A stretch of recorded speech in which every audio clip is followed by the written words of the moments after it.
Hola mis valientes, hoy vamos a hablar de la agorafobia o miedo a los espacios abiertos.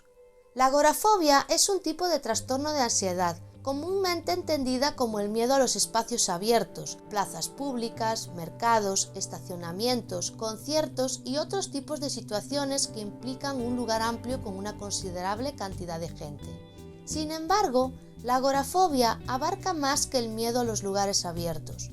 Dentro de la agorafobia también se incluye el miedo a las multitudes, a salir solo de casa, a interactuar con otras personas, a utilizar el transporte público, cruzar un puente e incluso algunos espacios cerrados como los ascensores, cines o teatros.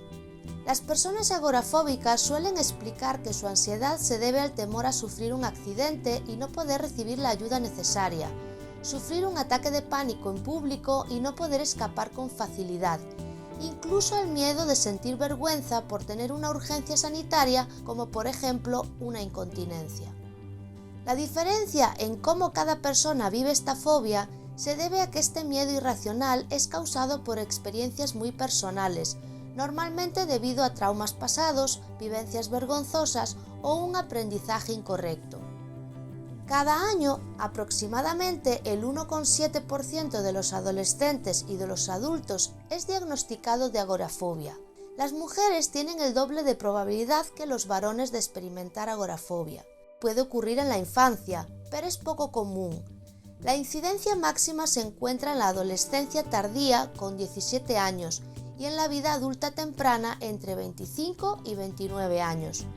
El curso de la agorafobia es típicamente persistente y crónico. Resaltar que entre todos los factores de riesgo existentes, los genéticos y fisiológicos adquieren un gran peso en esta fobia. La heredabilidad de la agorafobia es del 61%. De las diversas fobias, la agorafobia es la que tiene la asociación más intensa y específica con el factor genético de propensión a las fobias. Causas. Se desconoce la causa exacta de la agorafobia. Algunas veces se presenta cuando una persona ha tenido un ataque de pánico y comienza a tener miedo de situaciones que podrían llevar a otro ataque. Consecuencias. Este miedo se presenta como una sensación de ansiedad que suele ser muy intensa y acaba por tener repercusiones serias en la vida de la persona agorafóbica. De ser muy extrema, la persona puede optar por no salir de casa o evitar activamente ciertas situaciones que interfieren con su estilo de vida, pudiendo afectar gravemente a sus relaciones personales y a sus opciones laborales. La agorafobia se asocia con una considerable deficiencia y discapacidad en lo que se refiere a funcionalidad, productividad laboral y días de incapacidad. Aunque parezca un temor irracional y sin sentido para algunos, en realidad la agorafobia afecta a muchísimas personas en el mundo y es una de las fobias más tratadas en psicología. Más de un tercio de los individuos con agorafobia permanece completamente confinado en casa y no puede trabajar. Síntomas. Cuando la persona tiene agorafobia, evita lugares o situaciones porque no se siente segura en sitios públicos. El miedo es peor en lugares muy concurridos. Los síntomas de agorafobia incluyen sentir temor de quedarse sola, sentir miedo a estar en lugares donde el escape podría ser difícil, sentir miedo a perder el control en un lugar público, dependencia de otras personas, sentimientos de separación o distanciamiento de los demás, sentimientos de desesperanza, sensación de que el cuerpo es irreal, sensación de que el ambiente es irreal, tener temperamento o agitación inusuales, permanecer en la casa por períodos prolongados. Los síntomas físicos pueden incluir molestia o dolor torácico, asfixia, mareo o desmayo, náuseas u otro malestar estomacal, corazón acelerado, dificultad para respirar, sudoración y temblores. Tratamiento. El objetivo del tratamiento es ayudarle a sentirse y a desempeñarse mejor. El éxito del tratamiento generalmente depende, en parte, de la gravedad de la agorafobia.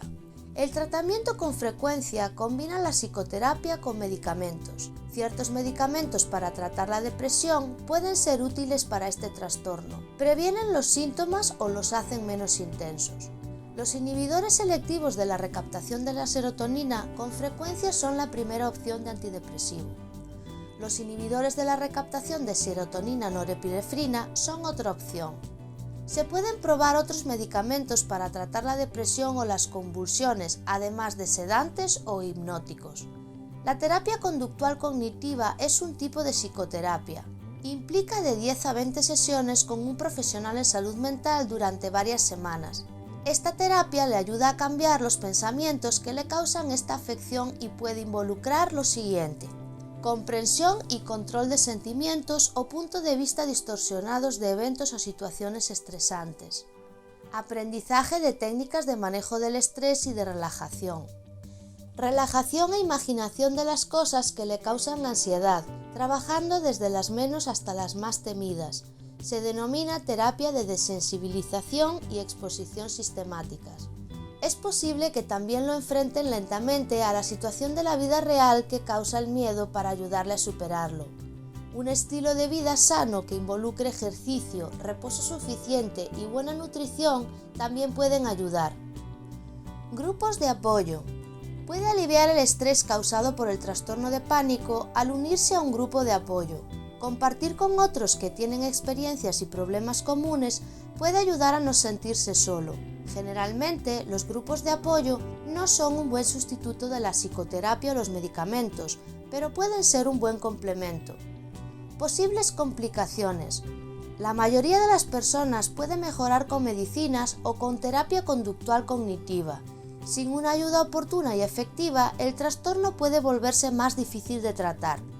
Algunas personas con agorafobia pueden consumir alcohol u otras drogas en un intento por automedicarse, ser incapaces de desempeñar su trabajo o relacionarse en situaciones sociales, o sentirse aisladas, solas, deprimidas o con pensamientos de suicidio.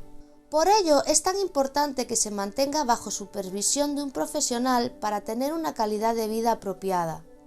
A modo de curiosidad, te muestro algunos personajes del mundo de Hollywood que padecen o padecieron este trastorno. ¿Te sientes identificado? ¿Conoces a alguien al que le pueda estar pasando? Déjamelo saber en los comentarios y no olvides compartir este vídeo a quien le pueda resultar útil. Y esto es todo por hoy. Nos vemos en el próximo vídeo.